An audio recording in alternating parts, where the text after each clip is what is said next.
I hated my job. I would see movies like Office Space and actually be envious.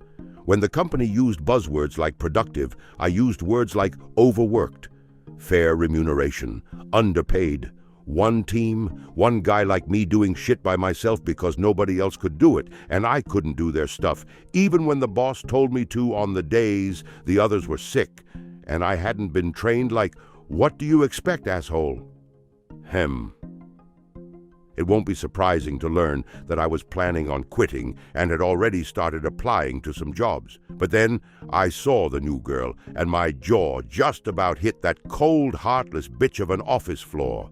One buzzword came to mind, and no cynical synonyms came to rebut it: perfection. It wasn't just her looks, but there was an elegance to the way she moved, a gentleness to the way she smiled, and a playfulness to the way she spoke. Luckily, I got to train her in some tasks. I was already head over ass with work, but who cares? You see, don't get me wrong, I didn't decide to suddenly stick around at my job from hell just because of a pretty face. So to hell with my work if I can't finish everything my boss keeps throwing at me without a care of what I'm already doing. I'm talking to the hot chick until I can get the hell out of here. She's actually really cool to talk to, and we're getting on surprisingly well. Normally, I don't speak to any of my colleagues because I can be a bit awkward.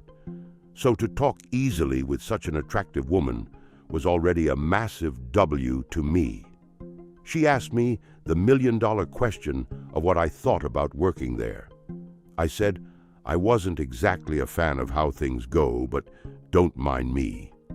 I warned her to establish boundaries with the boss, as he tends to forget your current workload. Even then, I was being diplomatic. But she seemed smart, and I figured a sweetheart like her would be fine and not be treated like a dog like me. I was wrong. She was treated worse. She was Miss Popular in the office, as you might expect, but she still made an effort to talk to me.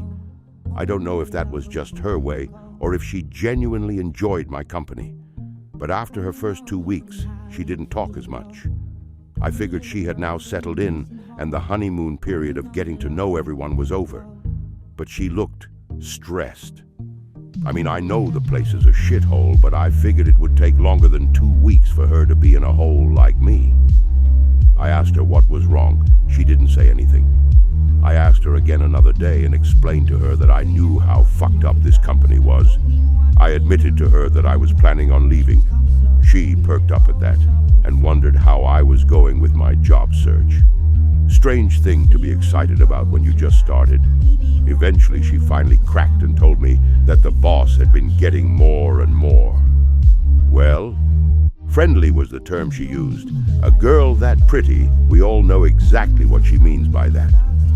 Among other things, he was making up excuses to private one-on-one meetings with her, things he never did with anyone else. I told her I understood and I would take care of it. She asked what I meant, half panicked, and I just kept saying, "Don't worry." I knew the next day was when my boss's boss was going to come in. I waited until he was there, and the office was full. All my colleagues there to see the show. I straightened my tea, looked at the office beauty, and smiled before launching a tirade for the ages against my boss. I vented all of my frustrations I had over my many years. I berated him for his incompetence, and finally, I straight up accused him of sexual harassment against female members of the office. Everyone was stunned.